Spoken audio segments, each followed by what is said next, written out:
King Edward II of England, the early years. Edward II, also referred to as Edward of Carnarvon, was born on April 25, 1284, and ruled as King of England from 1307 until his deposition in January 1327. As the fourth son of Edward I, he only became heir to the throne after the death of his elder brother Alfonso. From 1300 onwards, Edward accompanied his father on military campaigns in Scotland and was knighted in an elaborate ceremony at Westminster Abbey in 1306. He ascended the throne the following year upon his father's death, inheriting a kingdom with unresolved conflicts and financial difficulties. In 1308, he married Isabella, the daughter of King Philip IV of France, in a strategic union designed to solidify relations between the English and French crowns, though tensions between the two nations remained unresolved. Background: Edward II was the fourth son of Edward IV, King of England, Lord of Ireland, and ruler of Gascony in southwestern France, which he held as a vassal of the French king. His mother, Eleanor, Countess of Ponthieu, belonged to the Castilian royal family and provided Edward with a link to continental European nobility. Edward I was a formidable military leader, crushing baronial uprisings in the 1260s and taking part in the Ninth Crusade. During the 1280s, he completed the conquest of North Wales, eliminating the rule of native Welsh princes and reinforcing English control over the region. In the 1290s, he intervened in Scotland's civil war, asserting his claim of overlordship over the country. His rule was widely regarded as effective, as he maintained firm control over the powerful English nobility. Historian Michael Prestwich describes Edward I as a ruler who inspired fear and respect, while John Gillingham refers to him as an efficient bully. Despite his military successes, Edward I left his son a series of significant problems. One of the most pressing was England's ongoing conflict in Scotland, where Edward I's extended campaign had failed to secure full control before his death. His rule over Gascony also provoked friction with the French monarchy, as the French kings insisted that English rulers pay homage for the territory, an expectation that English kings found humiliating. Domestically, Edward I had faced increasing resistance from his barons regarding taxation and military requisitions necessary to fund his wars. By the time of his death, he had left his son with debts amounting to approximately £200,000, placing financial strain on the new king's administration. Edward II was born at Carnarvon Castle in North Wales on April 25, 1284, less than a year after his father had secured control over the region. Consequently, he is sometimes called Edward of Carnarvon. The choice of Carnarvon Castle as his birthplace was likely symbolic, as the location was historically significant to the native Welsh, with ties to Roman imperial history, and was the administrative centre of North Wales under English rule. At the time of Edward's birth, contemporary prophets predicted he would achieve greatness, with some proclaiming that he was a new King Arthur who would lead England to renewed glory. A 16th-century cleric, David Powell, later claimed that Edward was presented to the Welsh as a prince born in Wales who could not speak a word of English, but there is no historical evidence supporting this assertion. Edward's name had distinct English origins, linking him to the Anglo-Saxon Saint Edward the Confessor, which set him apart from his siblings who bore more traditional Norman and Castilian names. His older brothers, John and Henry, died before his birth, and Alfonso passed away in August 1284, leaving Edward as the sole heir to the throne. Although he was generally healthy during childhood, concerns persisted about his survival, given the high infant mortality rate of the time and his family's history of losing heirs.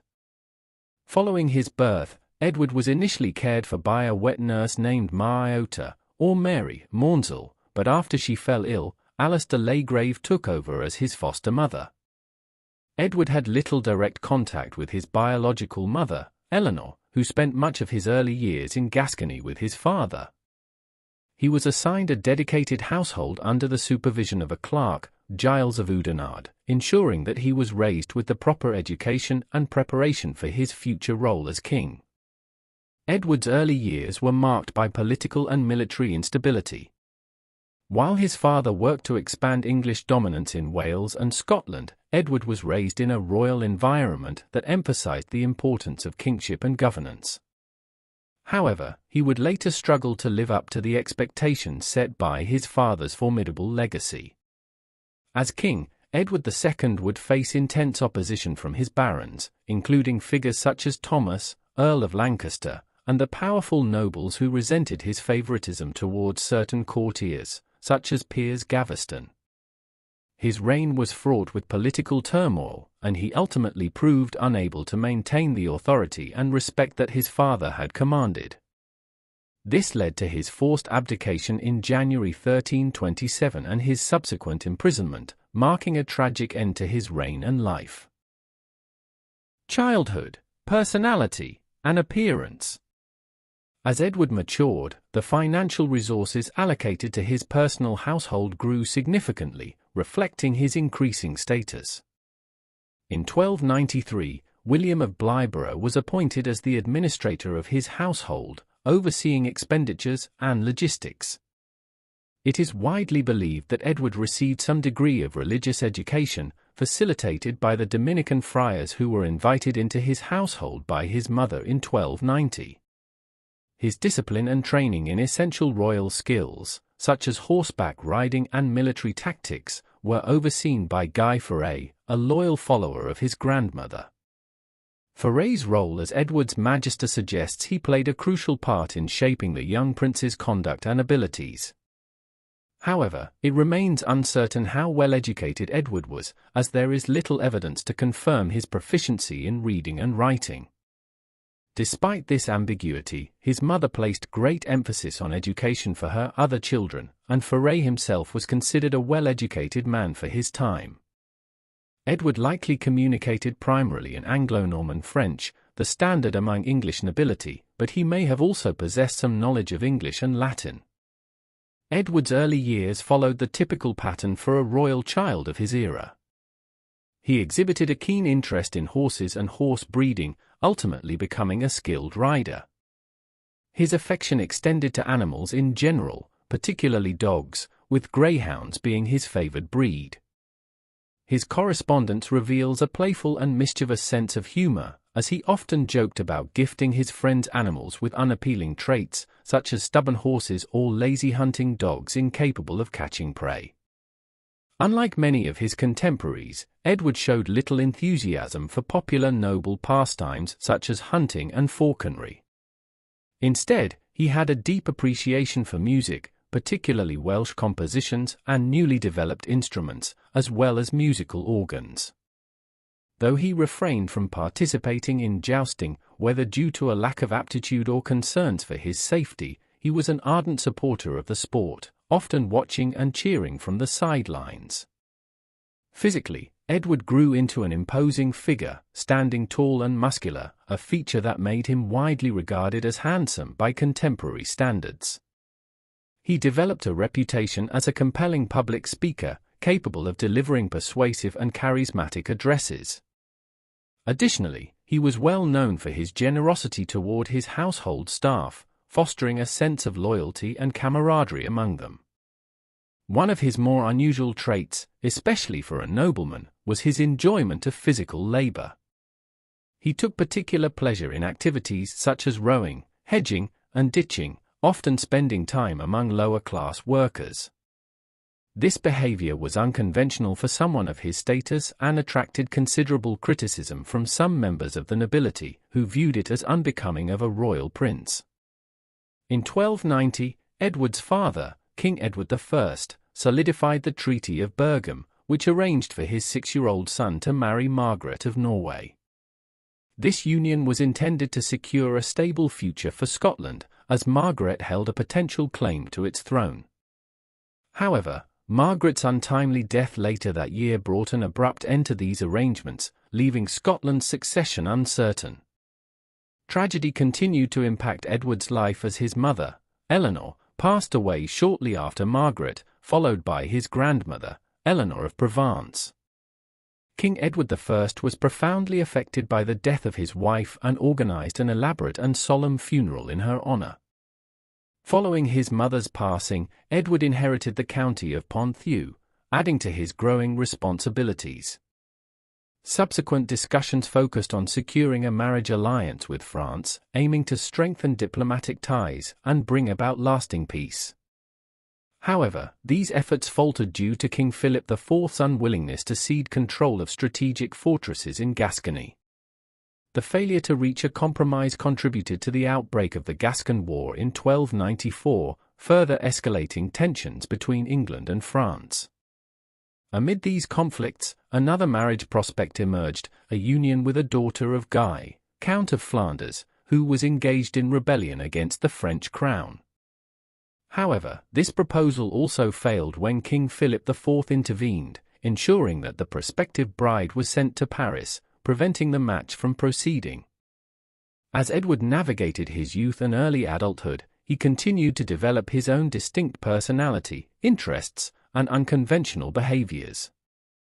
His relationships with those around him, including courtiers, servants, and lower-class workers, set him apart from his predecessors and peers. His upbringing and unique character traits would later influence his approach to governance, his handling of court politics, and his relationships with influential figures during his reign. While he lacked some of the martial prowess and military discipline of his father, his charisma, generosity, and appreciation for the arts marked him as a different kind of ruler, for better or worse. Early campaigns in Scotland.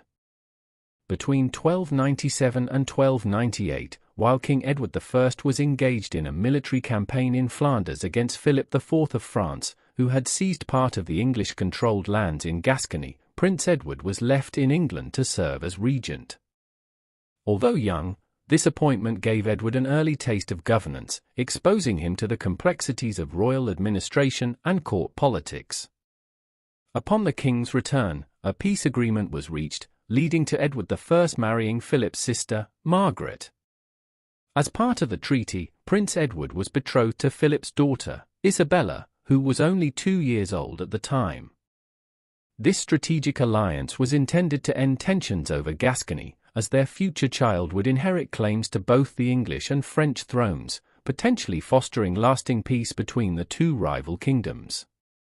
Prince Edward reportedly formed a close relationship with his new stepmother, who later gave birth to 2 sons, Thomas of Brotherton in 1300 and Edmund of Woodstock in 1301.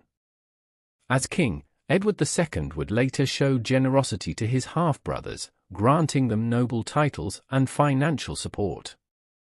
Edward I resumed his military campaigns in Scotland in 1300 and, this time, took Prince Edward with him to gain battlefield experience. The young prince was granted command of the rearguard during the siege of Caerlaverock Castle, a key stronghold. In early 1301, King Edward I officially declared his son the Prince of Wales, bestowing upon him the earldom of Chester and extensive lands in North Wales. This move was intended to consolidate English control over the region and grant Edward some financial autonomy. As part of his new role, Edward travelled to Wales, where he received homage from his Welsh subjects. Shortly thereafter, he rejoined his father in the 1301 Scottish campaign, leading an army of around 300 soldiers northward and capturing Turnberry Castle. His military involvement continued in 1303 when he participated in another Scottish campaign, laying siege to Brechin Castle. During this campaign, Edward personally oversaw the deployment of a siege engine, demonstrating his growing involvement in military strategy. By the following year, Edward was entrusted with diplomatic responsibilities as he engaged in negotiations with Scottish rebels on behalf of his father.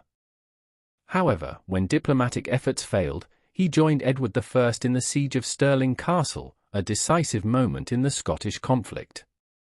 The experience provided Prince Edward with additional exposure to warfare and leadership, though it is unclear how much tactical command he exercised independently.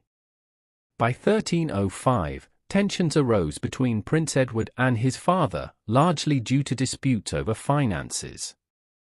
The prince quarrelled with Bishop Walter Langton, the royal treasurer, over the amount of financial support he was receiving. King Edward I sided with Langton, leading to the prince and his close companions being expelled from court and temporarily losing their financial privileges. This period of estrangement did not last long, as family members and advisors intervened, eventually facilitating a reconciliation between father and son. Nonetheless, this episode foreshadowed the financial struggles that would later plague Edward's reign as king. The Scottish conflict reignited in 1306 when Robert the Bruce assassinated his rival, John Comyn III of Badenoch, and declared himself King of Scotland. Edward I, determined to crush Bruce's rebellion, assembled a fresh army and entrusted his son with a prominent role in the campaign. Before departing for battle, Prince Edward was formally made Duke of Aquitaine, a prestigious title solidifying his status within the English nobility. He was also knighted in a grand and elaborate ceremony at Westminster Abbey known as the Feast of the Swans. This event, steeped in the traditions of chivalry, featured a grand feast reminiscent of Arthurian legend and the Crusades. During the ceremony, Edward and a gathering of young knights collectively swore an oath to defeat Bruce and restore English dominance in Scotland. Although Prince Edward held a leadership position in the campaign, the extent of his military contributions remains unclear. Under orders from Edward I, the English forces executed a ruthless campaign against Bruce's supporters in Scotland, implementing harsh retaliatory measures that included executions and the confiscation of lands. Despite these efforts, Bruce managed to evade capture and continued his resistance. Prince Edward returned to England in September, while diplomatic negotiations concerning his arranged marriage to Isabella of France continued. His marriage, intended as a strategic alliance, would later have significant consequences for his reign. Edward's experiences during these campaigns, his role as regent, his battlefield exposure, his diplomatic engagements, and his conflicts with court officials, shaped his early adulthood. Though he gained insight into governance and military strategy, his time under his father's rule was marked by struggles with authority and financial disputes.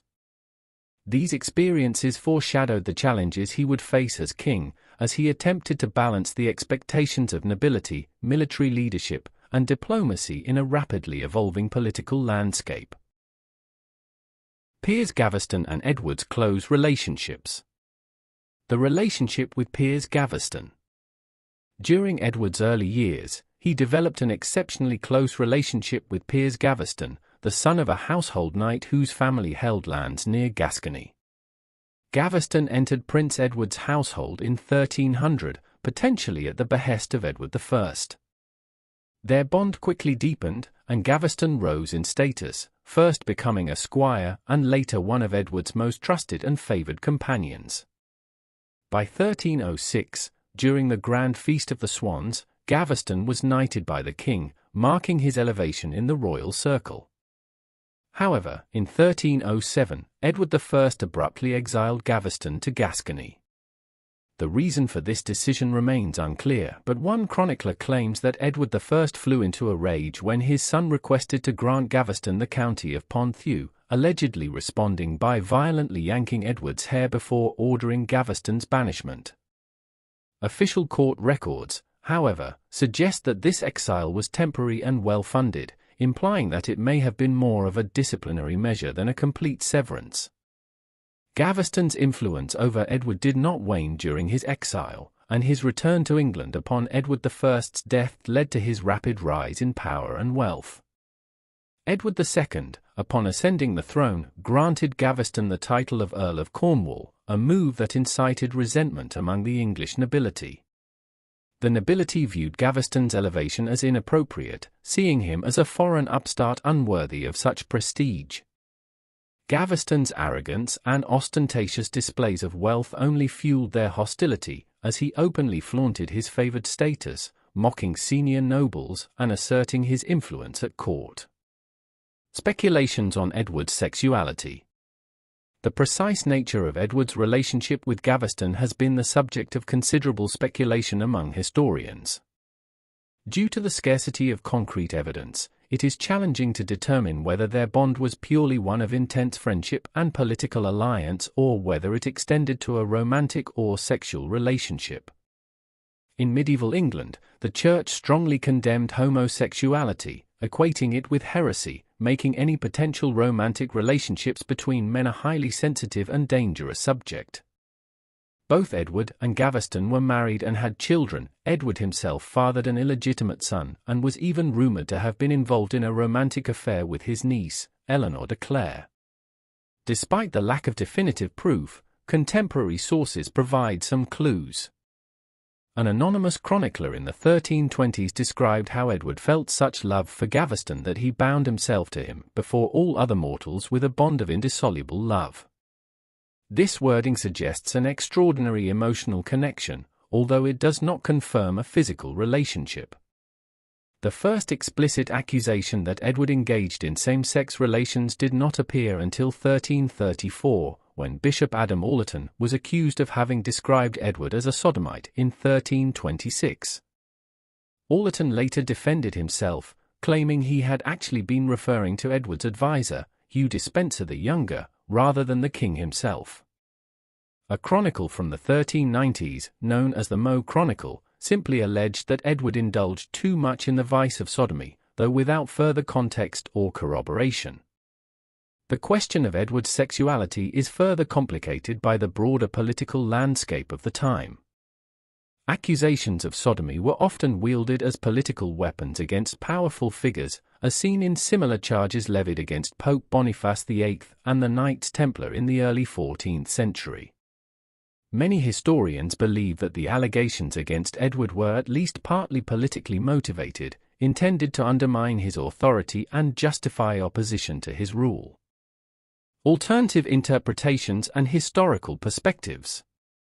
Some historians argue that Edward and Gaveston's relationship was nothing more than an intense friendship and a mutually beneficial political partnership. The ambiguous language used by chroniclers, combined with the political motivations behind many of the accusations, leaves room for doubt regarding the romantic nature of their connection. Given that chroniclers of the time often wrote with an agenda, it is possible that later accounts of Edward's alleged relationships were influenced by his eventual downfall and the hostility he faced from the nobility. Historians such as Michael Prestwich and Seymour Phillips have pointed out that the English royal court was an exceptionally public institution, making it unlikely that a same-sex affair involving the king could have remained discreet. Additionally, neither the contemporary church, Edward I, nor Edward's father-in-law, Philip IV of France, appear to have expressed any direct concerns about his personal conduct in this regard. If Edward's behavior had been perceived as scandalous or unacceptable at the time, it is likely that his contemporaries would have commented on it more explicitly. A more recent theory, proposed by historian Pierre Chaplet, suggests that Edward's close bond with Gaveston was not a matter of romance, but rather a profound, knightly friendship based on loyalty, camaraderie, and shared military experiences. In medieval society, strong emotional attachments between men, particularly those forged through knighthood and shared hardships, were common and often idealized. It is possible that Edward and Gaveston's relationship followed this pattern rather than being of a romantic nature. Despite the ongoing historical debate, what is clear is that Gaveston's prominence in Edward's life played a crucial role in shaping the early years of his reign. His influence over the king, combined with his provocative behavior toward the nobility, ultimately contributed to his downfall. Whether Edward's attachment to Gaveston was driven by deep friendship, political reliance, or something more remains an enduring mystery, continuing to intrigue scholars and historians alike. Thanks for listening. Like, comment, and subscribe to Medieval Chronicles 1066 for more journeys back to the Middle Ages. Stay curious.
King Edward II, early reign, 1307 to 1311. Coronation and marriage. In 1307, King Edward I had once again prepared for a military campaign against Scotland, with his son, Prince Edward, expected to join the expedition later that summer. However, the aging monarch's health deteriorated significantly, and on July 7, he passed away at Borough by Sands near the Scottish border. Upon receiving the news, Edward rushed from London and was formally proclaimed king on July 20th. Demonstrating an initial commitment to his father's campaign, Edward advanced into Scotland, where he received the homage of his Scottish supporters at Dumfries on August 4th. However, he soon abandoned the campaign and returned south, shifting his focus to consolidating his rule and securing his authority over the English court and nobility. One of Edward's earliest acts as king was the recall of his close confidant, Piers Gaveston, from exile. Gaveston had been a favourite of Edward's father but had fallen out of favour due to suspicions regarding his undue influence over the young prince. Ignoring his father's last wishes to keep Gaveston in exile, Edward not only reinstated him but also granted him the prestigious title of Earl of Cornwall, a position that came with considerable wealth and influence. Additionally, Edward arranged Gaveston's marriage to Margaret de Clare, a noblewoman from one of England's most powerful families, further cementing his ally's status.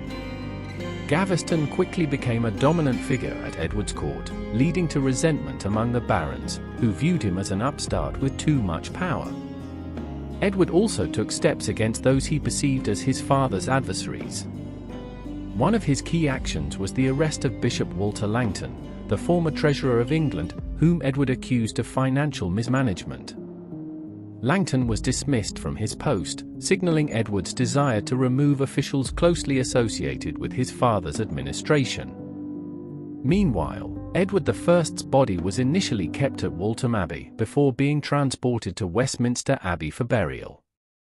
As a tribute to his late father, Edward commissioned a simple marble tomb, though it lacked the grandeur often associated with royal burials. His decision to keep the memorial modest may have been a reflection of financial considerations or a shift in priorities toward court politics and his personal relationships. In January 1308, Edward travelled to France to marry Isabella of France, the daughter of King Philip IV. The marriage was politically significant, as it was intended to strengthen Edward's position in Gascony and secure financial support. Before his departure, he made the controversial decision to appoint Gaveston as Custos Regni, keeper of the realm, effectively granting him sweeping authority to govern England in the king's absence. This move, which was reinforced by the creation of a specially engraved Great Seal for Gaveston's use, was highly unusual and provoked resentment among the English nobility. Many barons viewed this decision as proof of Edward's excessive favoritism and misjudgment in governance. Negotiating the terms of the marriage proved difficult, as Edward and Philip IV had a tense relationship. The French king demanded a generous dower for Isabella and imposed strict conditions regarding Edward's governance of his territories in France. Ultimately, Edward agreed to pay homage to Philip IV for the Duchy of Aquitaine and accepted the establishment of a commission to ensure the implementation of the 1303 Treaty of Paris. These negotiations revealed the broader geopolitical struggles between England and France, foreshadowing the tensions that would persist throughout Edward's reign. Edward and Isabella were wed in Boulogne on January 25, 1308. As a wedding gift, Edward presented Isabella with a richly decorated psalter, while Philip IV gifted his daughter valuables worth over 21,000 livres, including a fragment of the True Cross.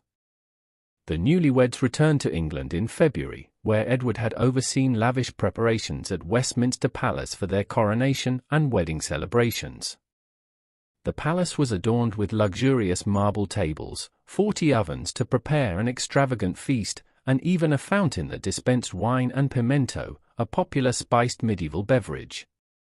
The sheer opulence of the event was seen by some as excessive, given the financial strains on the kingdom. The coronation took place on February 25 at Westminster Abbey, under the guidance of Henry Woodlock, the Bishop of Winchester. During the ceremony, Edward swore an oath to uphold the rightful laws and customs which the community of the realm shall have chosen. The significance of this pledge remains debated. Some historians suggest it was intended to bind Edward to accept future legislation, while others believe it was a means of appeasing the barons. The event was marred by the unruly behavior of the crowd, as a large number of eager spectators pushed their way into the palace, causing part of a wall to collapse and forcing Edward to flee through a back entrance. This chaotic scene set an ominous tone for Edward's reign, as it highlighted the growing unrest and dissatisfaction among his subjects. At the time of her marriage, Isabella was only 12 years old, a young age even by medieval standards. It is likely that Edward, like many kings of the period, engaged in extramarital affairs during the early years of his marriage. He is believed to have fathered an illegitimate son, Adam, who may have been born as early as 1307. Despite these challenges, Edward and Isabella later had 4 children together. Their firstborn, the future Edward III, was born in 1312 to widespread celebrations. He was followed by John in 1316, Eleanor in 1318, and Joan in 1321. The birth of Edward III was particularly significant, as it secured the Plantagenet line and provided stability to the monarchy, even as Edward II's rule grew increasingly turbulent. However, despite the marriage, tensions between Edward and Isabella would later emerge. Isabella found herself politically sidelined due to Edward's unwavering favoritism towards Gaveston and later other court favorites, leading to a gradual estrangement. This growing divide would later play a crucial role in the eventual downfall of Edward II's reign. His inability to balance personal relationships with his royal duties would contribute to political instability and deepening divisions within the English nobility. Edward's early reign set the stage for the conflicts that would define his rule. His reliance on favorites, disregard for baronial concerns, and growing financial difficulties created an unstable political landscape. While he demonstrated moments of strategic acumen, particularly in securing his marriage alliance, his failure to manage relationships with the nobility would prove to be his greatest weakness. The period from 1307 to 1311 marked a time of both promise and controversy, foreshadowing the tumultuous years to come in his reign. Tensions over Gaveston. The return of Piers Gaveston from exile in 1307 was initially accepted by the English barons, but their tolerance quickly soured. Gaveston's undue influence over King Edward II became a point of deep contention within the nobility. Chroniclers of the time described it as if 2 kings were reigning in one kingdom, one in name and the other in deed. Whether true or not, allegations began to surface that Gaveston had misappropriated royal funds and had taken personal possession of wedding gifts meant for Queen Isabella of France.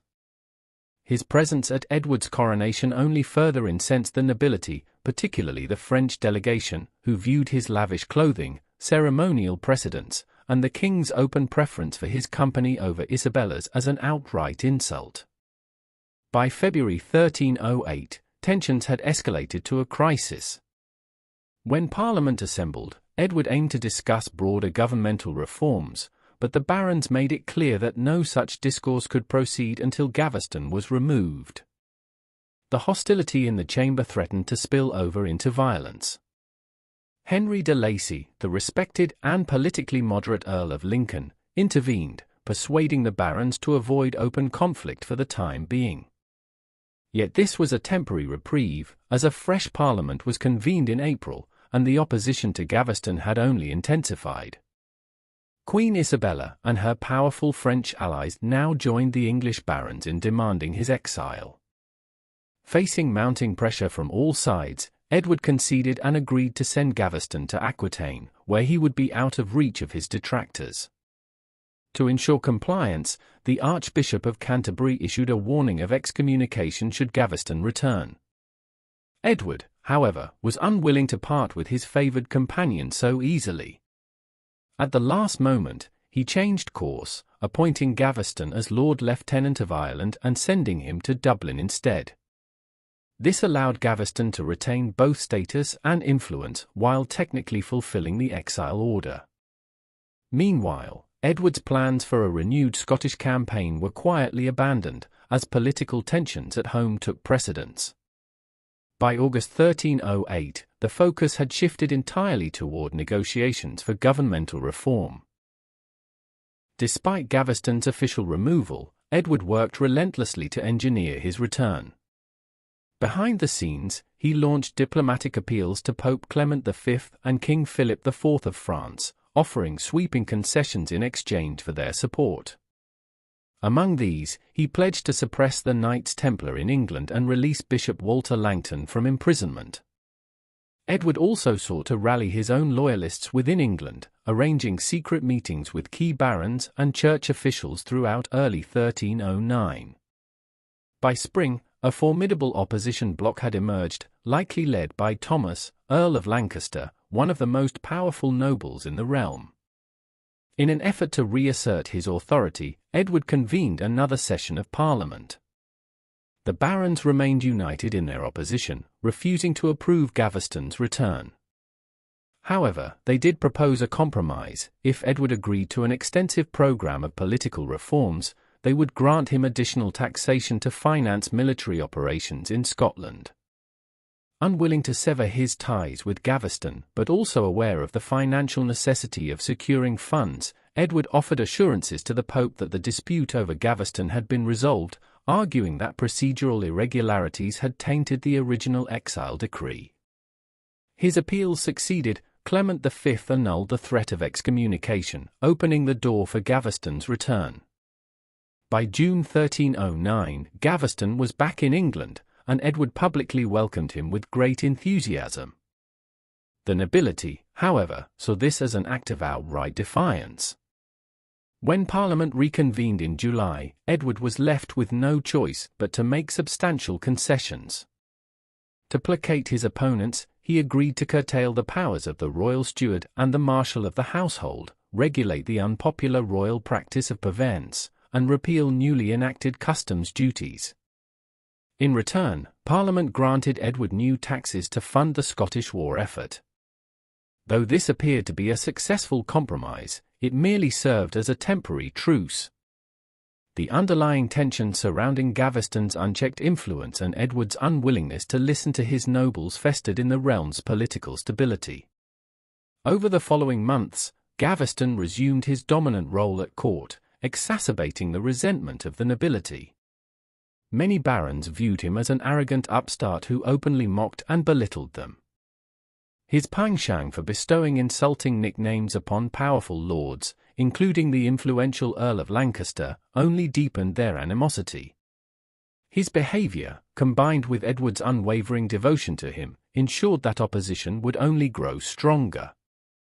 While Edward may have hoped that the concessions he made in 1309 would secure peace, the reality was that his defiance in bringing Gaveston back had irreparably damaged his relationship with the barons. As tensions continued to escalate, many noblemen saw Gaveston's unchecked power not merely as an affront to their own influence, but as a genuine threat to the kingdom's governance. By 1310, the opposition had coalesced into a powerful faction, determined to act decisively against both Edward and his favored companion. The fragile truce forged in 1309 was already unraveling, setting the stage for the next chapter of conflict in Edward II's turbulent reign. The Ordinances of 1311, a turning point in Edward II's reign. Following his return to England, Piers Gaveston found his relationship with the major barons increasingly strained. His arrogance and blatant disregard for noble decorum led to deep-seated tensions, as he frequently insulted prominent figures, including referring to one of the most powerful earls as the Dog of Warwick. These reckless actions only exacerbated existing hostilities, particularly with the Earl of Lancaster and his faction, who viewed Gaveston as an unworthy favourite enjoying undue influence over the king. The situation reached a boiling point in 1310 when Lancaster and his allies refused to attend Parliament, citing Gaveston's continued presence as an insurmountable obstacle to meaningful governance. Compounding Edward II's difficulties, the crown was facing severe financial troubles. The king was indebted to his Italian bankers, the Frescobaldi, for an overwhelming sum of £22,000, a debt that weighed heavily on his administration. His increasingly desperate methods of raising revenue, particularly through the highly unpopular right of prizes, led to widespread dissatisfaction among the nobility and commoners alike. Attempts to raise an army for the Scottish campaign were met with resistance, as the nobility, wary of Gaveston's undue influence over military affairs, suspended the collection of new taxes. The collapse of military preparations only further fueled unrest among the barons, who saw Edward's favouritism as a direct threat to the stability of the realm. Parliament convened in February 1310, ostensibly to discuss Scotland's escalating military threat, but debate quickly shifted to the kingdom's internal crises. The barons, weary of Edward's reliance on Gaveston and alarmed by his continued failure to address governance issues, petitioned the king to remove him as a chief advisor. In his place, they proposed governance by a council of 21 elected barons, known as the Ordainers, who would be tasked with implementing widespread reforms aimed at limiting royal excess and restoring baronial influence. Under immense pressure, Edward had no choice but to acquiesce. The Ordainers represented a diverse political coalition, composed of both reformists and conservatives, ensuring that their eventual reforms would not be radical but would still impose significant limitations on the king's authority. As the Ordainers deliberated on their policies, Edward and Gaveston embarked on another military campaign to Scotland, leading an army of approximately 4,700 troops. However, the campaign was an unmitigated disaster, as Robert the Bruce refused open battle, preferring to employ guerrilla tactics that left the English forces exhausted and demoralized. With supplies dwindling and funds exhausted, Edward was forced to abandon the campaign and return south in 1311, his authority weakened and his political position even more precarious than before. His inability to achieve any meaningful success in Scotland further eroded confidence in his leadership. Upon his return, Edward faced the reality of the Ordainers' reforms, now formalized as the Ordinances of 1311. These new laws imposed severe restrictions on the monarchy, fundamentally altering the balance of power between the king and the nobility. The king was prohibited from engaging in warfare or granting land without parliamentary approval, ensuring that military and economic decisions would be subject to broader scrutiny. Parliament gained oversight of royal administration, curtailing the king's ability to act unilaterally and ending arbitrary financial practices such as prizes. The Frescobaldi bankers were expelled from handling royal finances, severing Edward's reliance on foreign creditors and reinforcing domestic control over the crown's financial matters. Mechanisms were also put in place to monitor and enforce adherence to the ordinances, ensuring that the reforms were more than just symbolic gestures. Perhaps most significantly, the ordinances mandated the permanent exile of Gaveston. Unlike his previous exiles, which had been temporary and largely symbolic, this decree was absolute. He was banned from residing anywhere within Edward's dominions, including Gascony and Ireland, and was stripped of his titles and lands. This represented a major victory for the barons, who had long sought to rid the kingdom of his influence. However, Edward was deeply affected by Gaveston's exile, viewing it as a personal betrayal rather than a necessary political concession. Following these developments, Edward withdrew to his estates at Windsor and King's Langley, isolating himself from court affairs as he struggled to come to terms with the limitations imposed upon him. Meanwhile, Gaveston departed England, possibly seeking refuge in northern France or Flanders. Yet, despite his forced departure, tensions between the king and the barons remained unresolved. Edward's simmering resentment over the ordinances and Gaveston's exile would continue to shape his rule, setting the stage for further political strife, rebellion, and a prolonged struggle between the monarchy and the nobility. The events surrounding the ordinances of 1311 marked not only a pivotal moment in Edward II's reign but also a critical juncture in England's broader constitutional history, highlighting the growing influence of Parliament and the increasing limitations placed upon monarchical authority. Thanks for listening. Like, comment, and subscribe to Medieval Chronicles 1066 for more journeys back to the Middle Ages. Stay curious.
King Edward II, mid-reign, 1311 to 1321.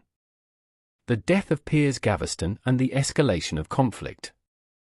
Throughout the early 1310s, tensions between King Edward II and the English barons remained at a boiling point.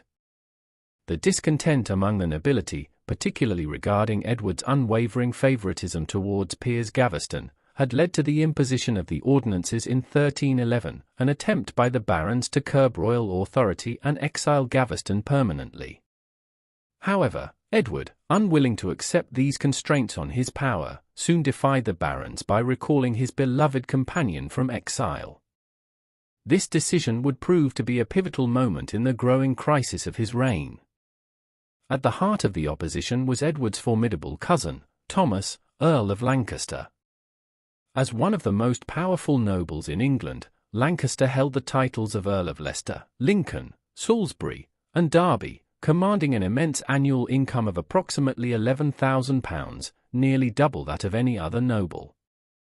His considerable wealth and influence allowed him to lead a powerful baronial faction, which included the Earls of Arundel, Gloucester, Hereford, Pembroke, and Warwick. However, while Lancaster was a significant political figure, he lacked the strategic acumen and administrative skill necessary to consolidate his influence effectively.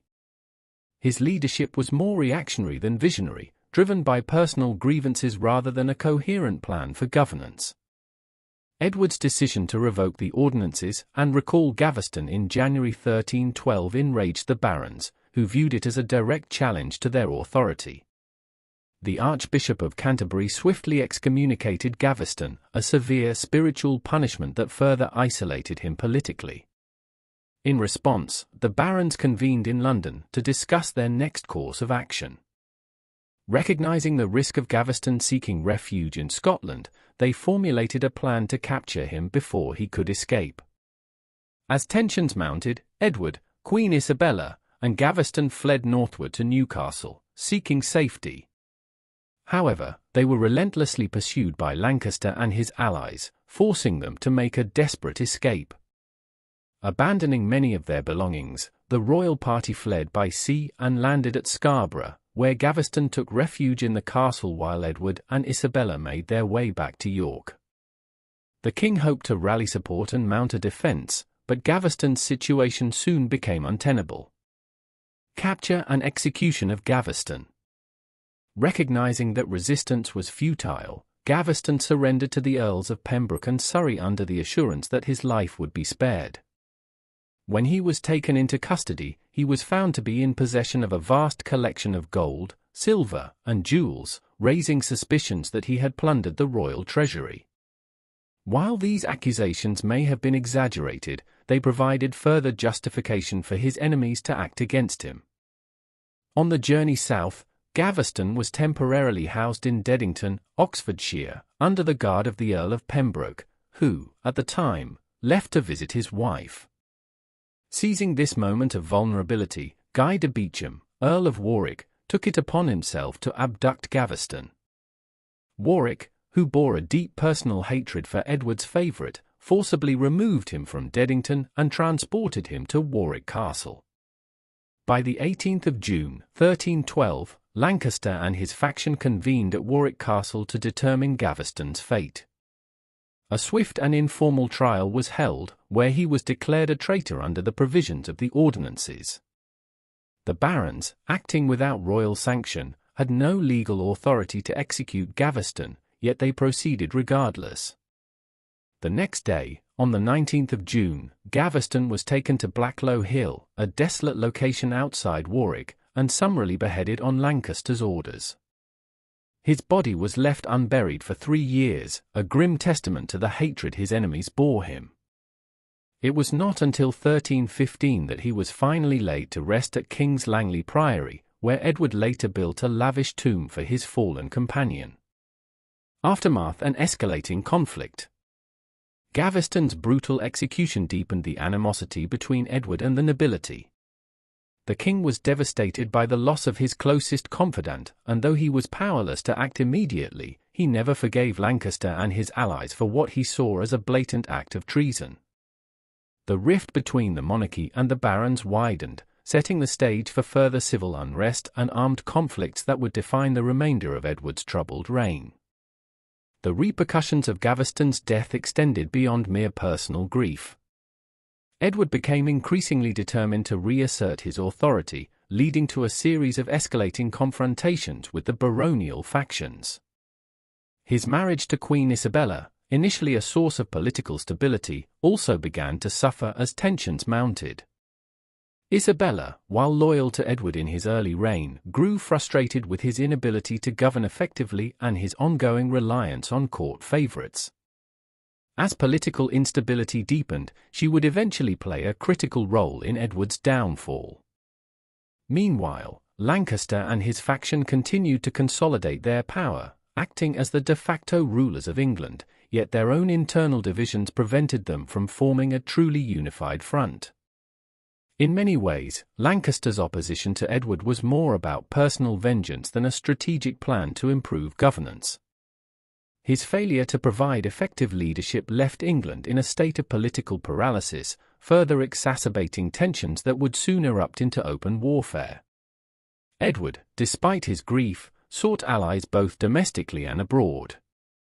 His efforts to negotiate with France and the papacy demonstrated his desperation to regain control.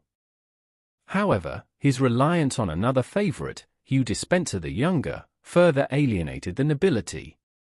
The rise of the Despencer family would lead to another intense struggle between Edward and the barons, culminating in the Despencer War, 1321 to 1322. Ultimately, Gaveston's death marked not the resolution of England's political strife, but rather the beginning of a more violent and prolonged struggle for power. With Edward seeking vengeance and Lancaster consolidating his influence, England was soon to be engulfed in deeper turmoil, one that would ultimately shape the trajectory of the entire kingdom.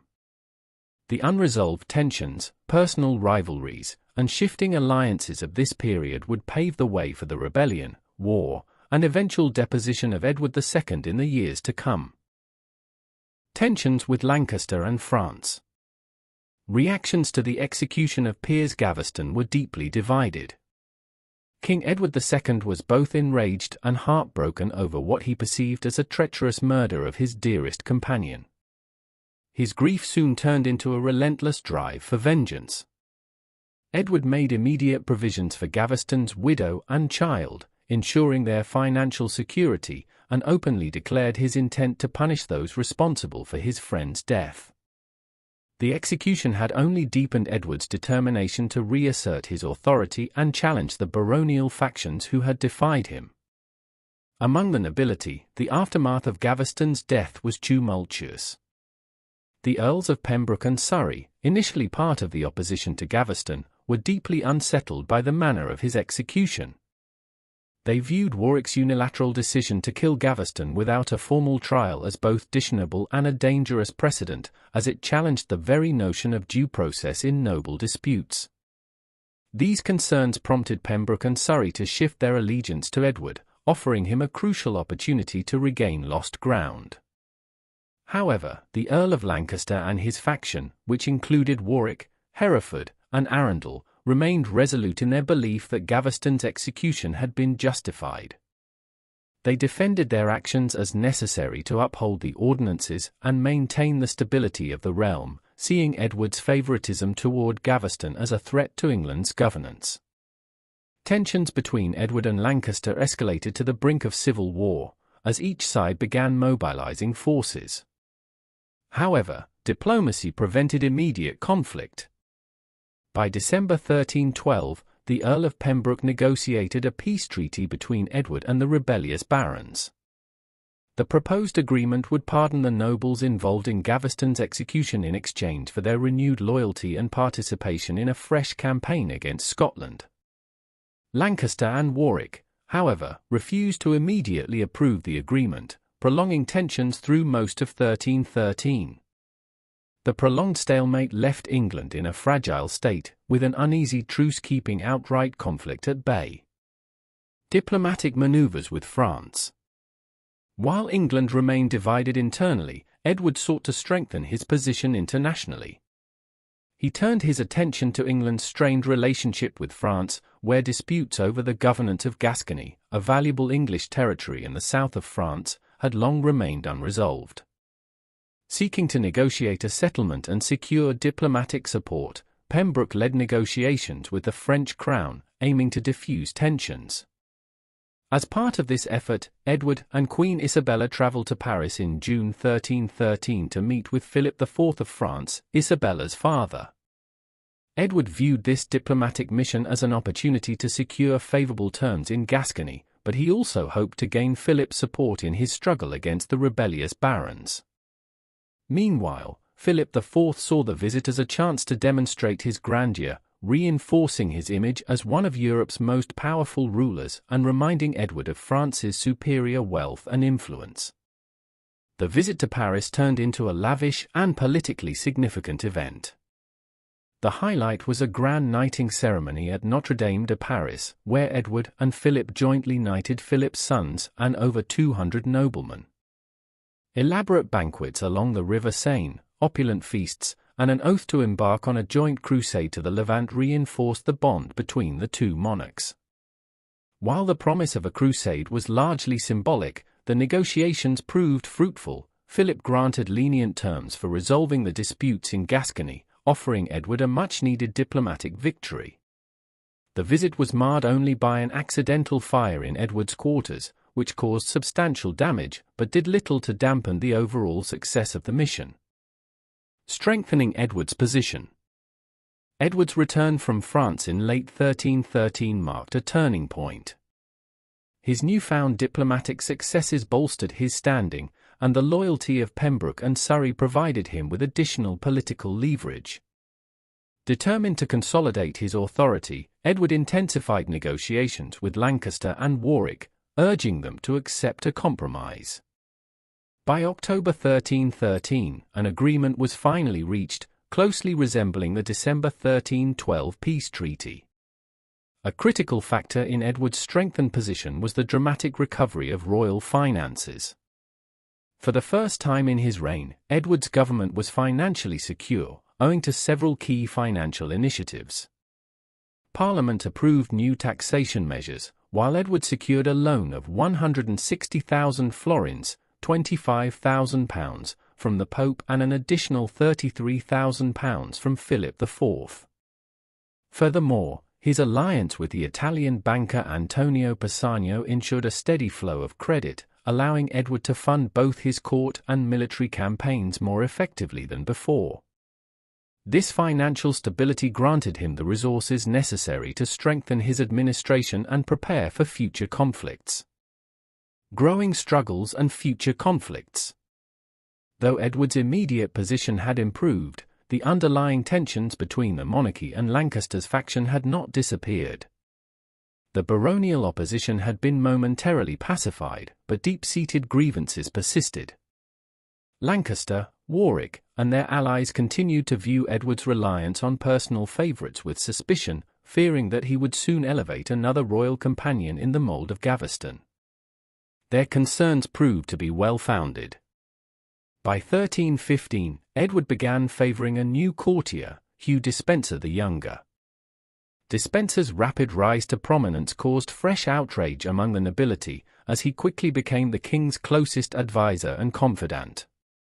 Many barons, particularly Lancaster, saw Despenser as an even greater threat than Gaveston, fearing that his influence over Edward would lead to even greater corruption and misgovernance.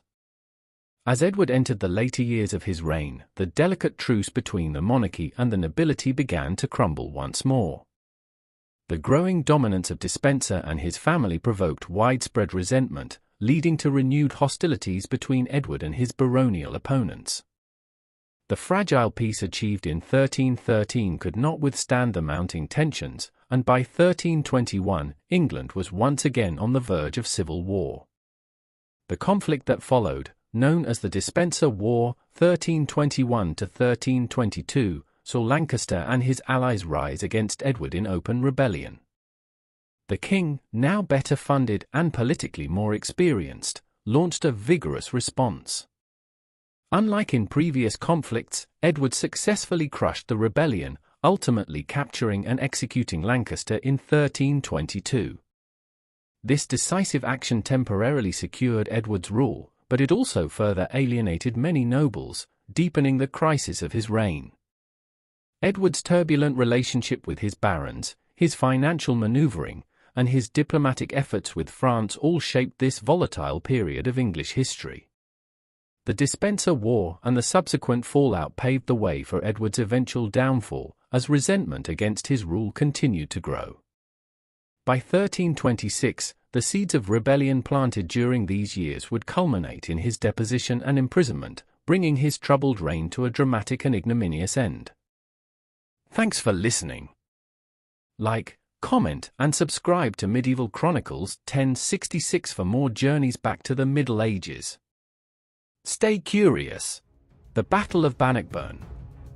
By 1314, Robert the Bruce had steadily regained control over most of Scotland, retaking key castles once held by Edward II. His forces also launched frequent raids into northern England, striking as far as Carlisle. In response to these provocations, Edward, with the support of Thomas, Earl of Lancaster and other nobles, began assembling a massive military campaign aimed at reclaiming lost ground. The English army, estimated to be between 15,000 and 20,000 strong, comprised a mix of heavily armoured knights, foot soldiers, and archers. Meanwhile, Robert the Bruce had set his sights on Stirling Castle, a strategically vital stronghold in Scotland. The castle's English commander, Philip de Mowbray, had declared that if Edward did not relieve the siege by the 24th of June, he would surrender to the Scots. Learning of this, Edward hastened his march north from Berwick-upon-Tweed, determined to break the Scottish encirclement and secure a decisive victory. However, Robert, leading a smaller but well-prepared army of 5,500 to 6,500 men, primarily spearmen, had no intention of allowing Edward to reach Stirling unopposed. Opening skirmishes and the eve of battle. The first engagement occurred on the 23rd of June, as the English army attempted to force its way across the Bannockburn, a small river surrounded by treacherous marshland. Scottish forces, concealed in advantageous positions, launched a series of skirmishes to harass the advancing English. During this phase, the young English knight Sir Henry de Bohun spotted Robert the Bruce in the open. Seeking glory, Bohun charged the Scottish king in single combat. In a legendary moment, Robert dodged Bohun's attack and killed him with a single blow of his axe, shattering his opponent's skull. This display of bravery and skill greatly emboldened the Scottish troops. Despite this setback, Edward pressed forward, confident that his numerical superiority and well-trained cavalry would grant him an easy victory. He had, however, underestimated both the terrain and the discipline of the Scottish forces. The battle unfolds. On the morning of the 24th of June, the bulk of the English army encountered the main Scottish force, which had emerged from the New Park woodland near Bannockburn. Edward, not expecting the Scots to engage in open battle at this location, had kept his forces in marching formation rather than battle formation, placing his archers, one of his most formidable assets, at the rear rather than at the front where they could disrupt Scottish spear formations. This tactical oversight would prove costly. As the English cavalry advanced, they found themselves constricted by the narrow and uneven terrain, limiting their ability to maneuver effectively.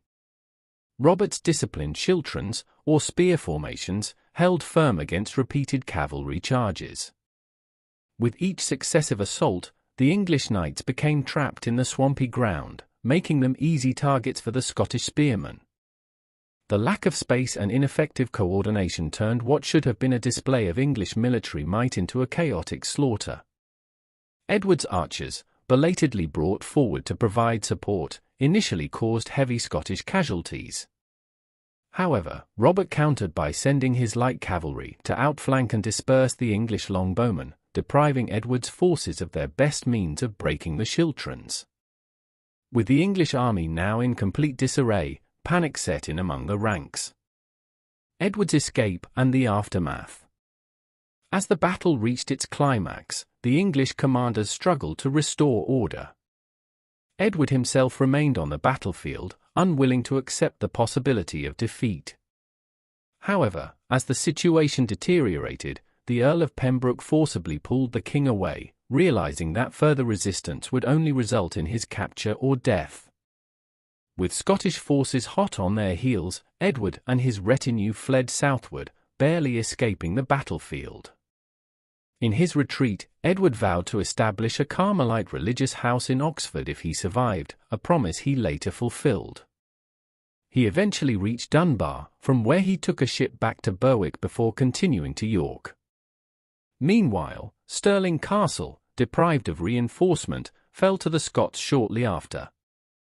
Historian Roy Haynes described the Battle of Bannockburn as a calamity of stunning proportions for England. The battle resulted in heavy English casualties, including numerous knights and noblemen, while the Scottish forces suffered relatively light losses. The catastrophic defeat severely weakened Edward's authority in the north and marked a turning point in the First War of Scottish Independence. Consequences and the strengthening of Scottish independence. The repercussions of Bannockburn were profound. In the years following the battle, Robert the Bruce took advantage of his victory, consolidating Scottish control over nearly all English-held fortresses in Scotland. The Scottish army also intensified its raids into northern England, further destabilizing Edward's rule. The defeat dealt a massive blow to English morale and Edward's prestige, emboldening his enemies both within England and abroad. Edward's defeat at Bannockburn exacerbated tensions with his own barons, particularly Lancaster and his faction, who viewed the king's military failure as yet another example of his ineptitude. Political instability within England increased, contributing to the eventual rebellion that would culminate in the Despencer War, 1321 to 1322, and ultimately, Edward's overthrow in 1326. On the international stage, the victory at Bannockburn helped legitimize Robert the Bruce's claim to the Scottish throne. Though England continued to resist full recognition of Scottish independence, the battle set the stage for the eventual Treaty of Edinburgh-Northampton in 1328, in which England formally acknowledged Scotland as an independent kingdom. Bannockburn was more than just a battle, it was a defining moment in medieval British history. It proved that a well-led, determined force could triumph over a numerically superior army, reshaping the balance of power in the British Isles for years to come. For Edward, it was one of the greatest military failures of his reign, while for Robert the Bruce, it was his crowning achievement, solidifying his place as Scotland's most celebrated warrior king. Famine and criticism. Following the catastrophic defeat at Bannockburn, England entered a period of severe political instability, economic decline, and widespread suffering. The Earls of Lancaster and Warwick took full advantage of Edward's weakened position, exerting their influence to force the re-implementation of the Ordinances of 1311, a set of reforms intended to curtail royal power. This renewed push for constitutional limits on Edward's authority placed the king in a politically vulnerable position, further reducing his ability to govern effectively. By 1316, Thomas, Earl of Lancaster, had assumed the role of head of the Royal Council, promising a new reform commission to enforce the ordinances. However, his tenure quickly proved ineffective. Disagreements with other barons and, possibly, personal ill health led Lancaster to abandon his responsibilities, plunging the government into further dysfunction. Over the next 2 years, Lancaster refused to attend Parliament or engage with Edward directly, leading to a near-total breakdown in royal governance. With the kingdom paralysed and the baronial factions locked in a power struggle, any hopes of renewing military campaigns in Scotland were dashed, and fears of civil war loomed large. It was only after extensive negotiations, once again mediated by the Earl of Pembroke, that Edward and Lancaster reached a fragile agreement known as the Treaty of Leek, August 1318. The treaty granted pardons to Lancaster and his followers and restructured the Royal Council, temporarily diffusing hostilities. However, despite the outward appearance of reconciliation, tensions remained, and the kingdom's deeper issues, famine, economic failure, and foreign threats, continued to mount. The Great Famine and economic collapse. Edward's struggles were compounded by the onset of the Great Famine, 1314 to 1321, a devastating period of food shortages that affected all of northern Europe. The crisis began with torrential rains in late 1314, followed by a harsh winter and continued unseasonably wet weather through 1321. This prolonged climate catastrophe decimated agricultural yields, leading to successive crop failures and the widespread death of livestock. With bad harvests year after year, food prices soared. England's economy, already strained by military expenditures, suffered further as wool exports plummeted, depriving the crown of much-needed revenue. Despite Edward's attempts to control food prices, regulate trade, and import grain, his policies had little effect in alleviating the crisis. Hoarding became rampant, black markets thrived, and large portions of the population succumbed to starvation and disease. The king's requisitioning of food supplies for his court and military garrisons further exacerbated resentment among the peasantry. Famine led to severe social unrest, as communities, faced with starvation, turned on local lords, the clergy, and merchants suspected of hoarding grain. Villages in southern and eastern England saw outbreaks of violence against landlords accused of unfair taxation and withholding resources. Widespread banditry increased, as starving peasants resorted to theft and lawlessness in desperate attempts to survive. Reports of cannibalism and people consuming animals typically deemed inedible, such as horses and dogs, further highlighted the depth of suffering. In addition to domestic hardship, Robert the Bruce took full advantage of England's weakened state. The Scottish army intensified its raids, launching devastating attacks on Carlisle, Berwick, Lancashire, and Yorkshire, even threatening York itself.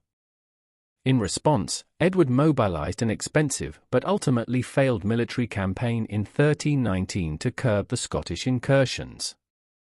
However, the famine made it increasingly difficult to supply his forces, leading to yet another military humiliation for the king.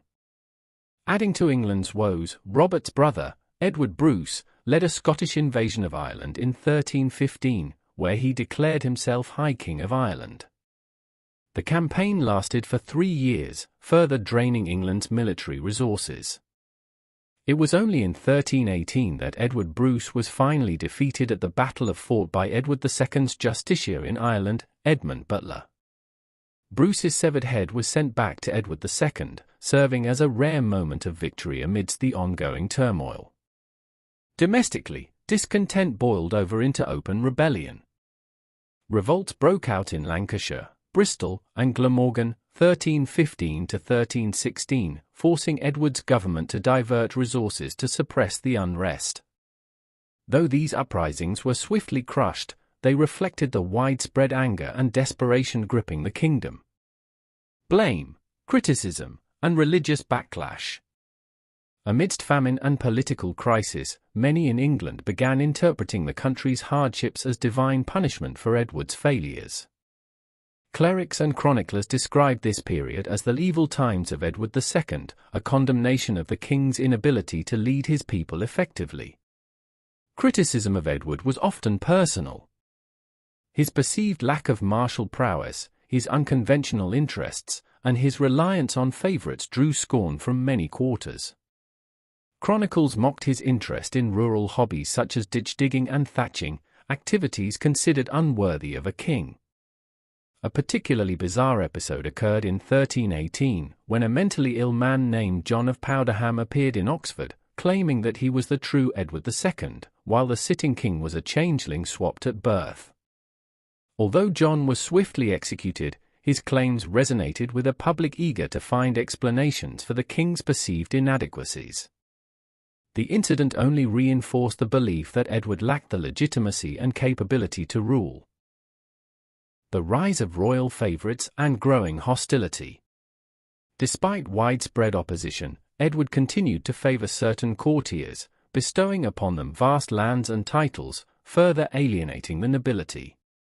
Notably, Edward divided the extensive de Clare inheritance between two of his close allies, Hugh Audley and Roger de Moray, instantly making them among the richest men in England. This enraged many other barons, particularly those who had expected a share of the inheritance. The favoritism extended beyond land grants. Edward's inner circle remained unchanged, despite previous attempts by the Ordainers to remove them. His refusal to part with his closest allies deepened the hostility among nobles who had once been willing to compromise. Even moderate barons who had brokered the Treaty of Leek in 1318 began losing faith in Edward's leadership, sensing that his pattern of misgovernance would continue.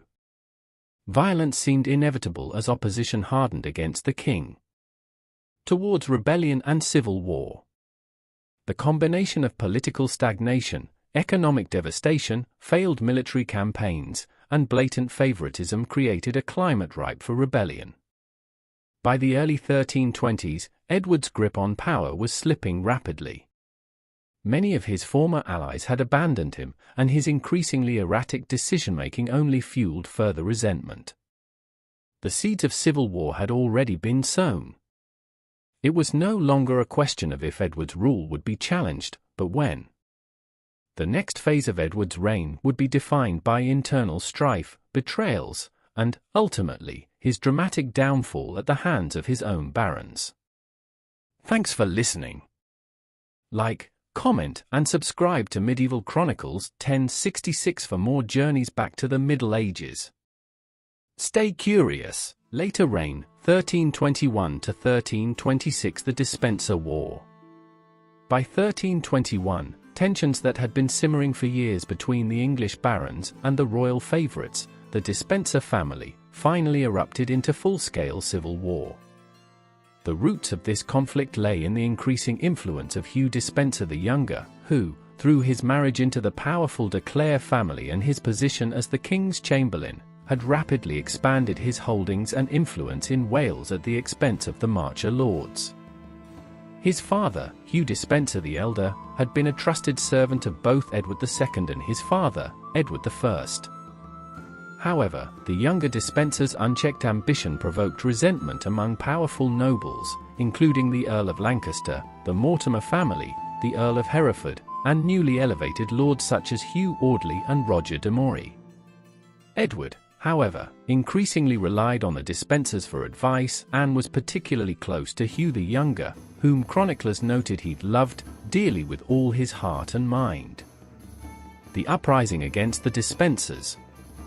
In early 1321, the Earl of Lancaster forged a coalition of powerful nobles opposed to the Despensers and mobilized forces across the Welsh marches.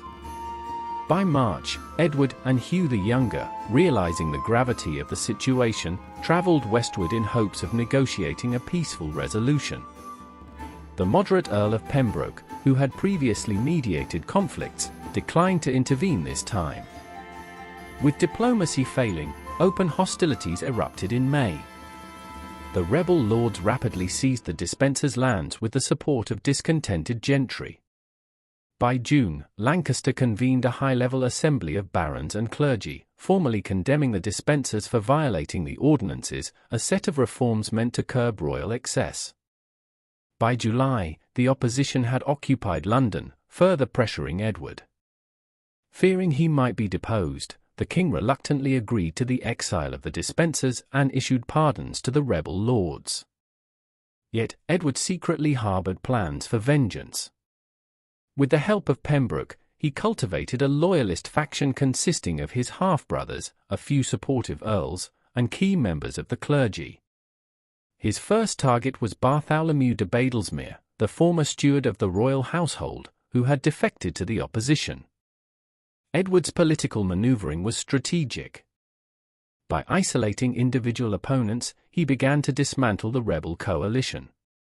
Meanwhile, the Despensers, though formally exiled, continued to exert influence from abroad, maintaining contact with Edward's supporters and planning their return. The king's decision to recall them was met with outrage, yet his military position was improving, allowing him to act with increasing confidence. The king's counter-offensive. Edward's strategy relied on provoking a confrontation. His queen, Isabella, was deliberately sent to Leeds Castle, Badlesmere's stronghold, knowing that Bartholomew's wife, Margaret, would refuse her entry. When Margaret's men killed several members of Isabella's entourage, Edward had the pretext he needed to act. He quickly seized Leeds Castle and reasserted royal control in southeastern England. Meanwhile, Lancaster, unwilling to aid his rival Badlesmere, remained inactive, weakening the opposition's unity. Seeing Edward regain control, Lancaster belatedly mobilized his forces in the north, while Edward mustered an army in the southwest. The Despensers, now recalled from exile, were formally pardoned, solidifying their hold on royal authority. With the opposition weakened, Edward launched a decisive campaign against the Marcher lords. By December, he crossed the River Severn into the rebel heartlands, forcing the Mortimers into surrender.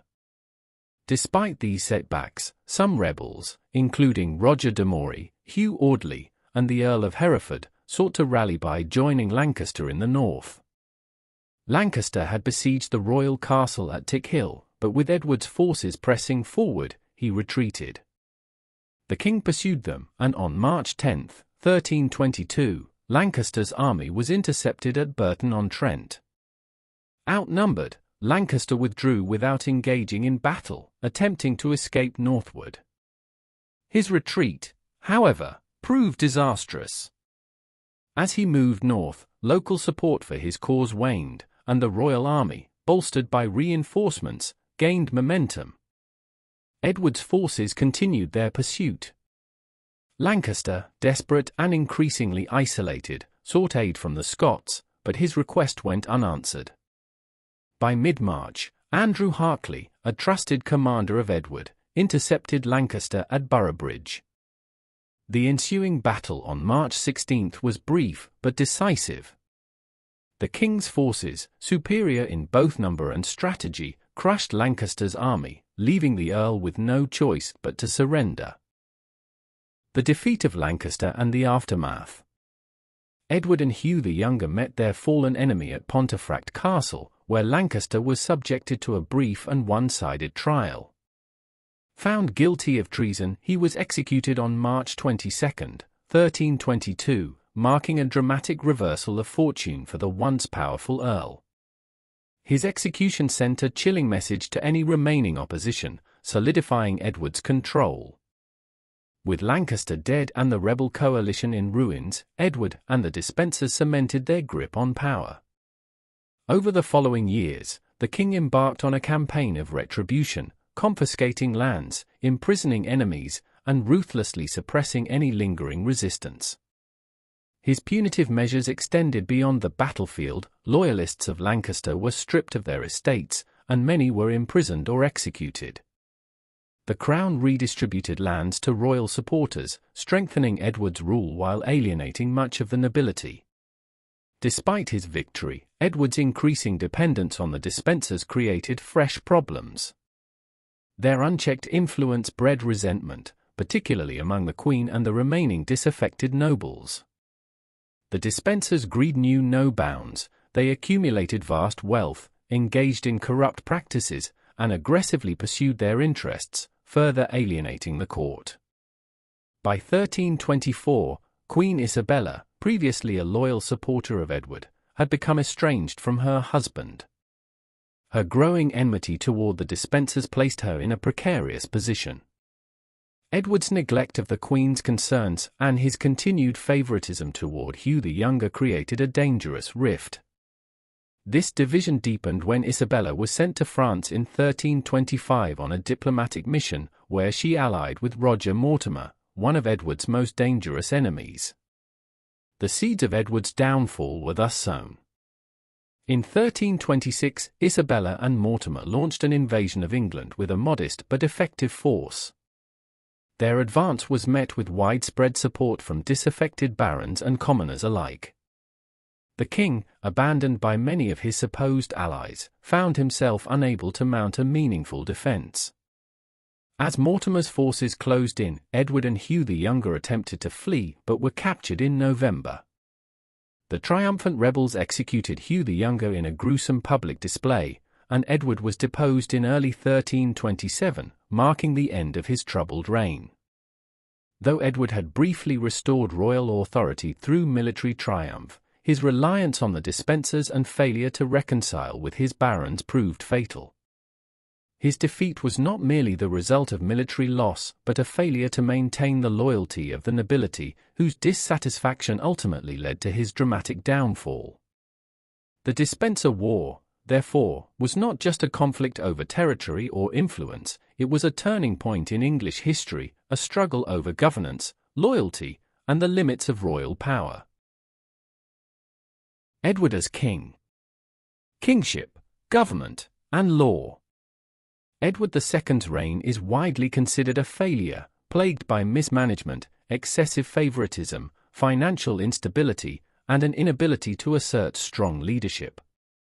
Historian Michael Prestwich describes him as lazy and incompetent, liable to outbursts of temper over unimportant issues, yet indecisive when it came to major issues, while Roy Haynes characterizes him as incompetent and vicious, and no man of business. Edward exhibited little interest in governance, frequently delegating key responsibilities to his favorites, such as Piers Gaveston and Hugh Despenser the Younger.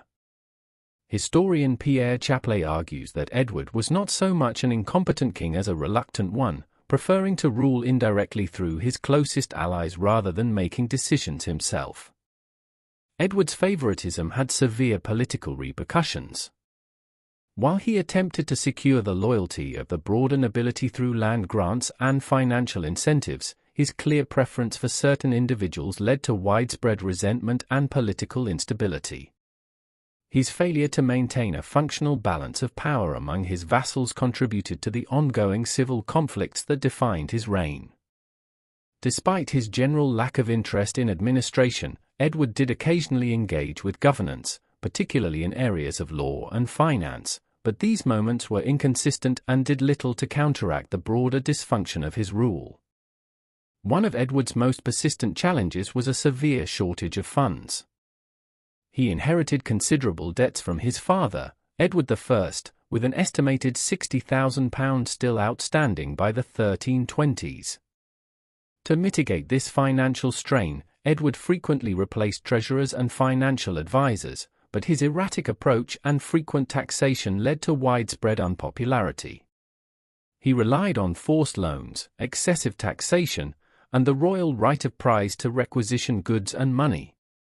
Additionally, he turned to foreign financiers, borrowing first from the Frescobaldi banking family and later from Antonio Pisano, but these efforts failed to resolve the kingdom's financial woes. Toward the latter years of his reign, Edward became more directly involved in financial matters, personally monitoring royal expenditures and cutting back on household costs, though by then his credibility had already been severely damaged. Edward was also responsible for implementing justice through a network of judges and officials, although it remains unclear how personally invested he was in legal matters.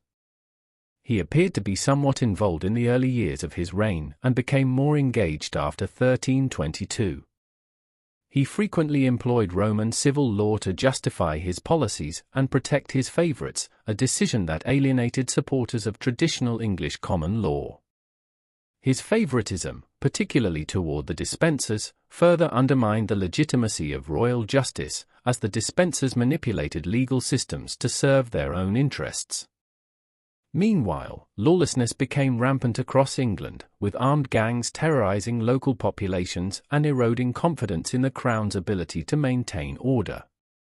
Similarly, Ireland descended into chaos under Edward's rule, as English governance there disintegrated amid rising violence.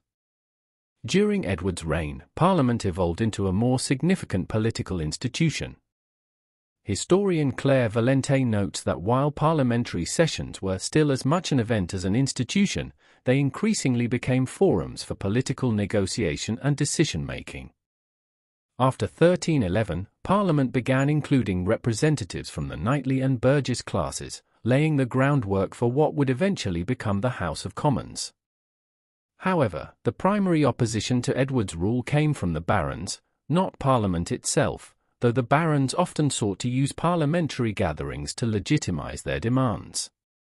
In the latter half of his reign, Edward attempted to manipulate Parliament for his own political aims. However, his deposition in 1327 raises questions about the true power of the institution. Scholars continue to debate whether he was removed by a formal parliamentary process or by a gathering of powerful nobles acting outside the usual parliamentary framework. Thanks for listening. Like, comment, and subscribe to Medieval Chronicles 1066 for more journeys back to the Middle Ages. Stay curious.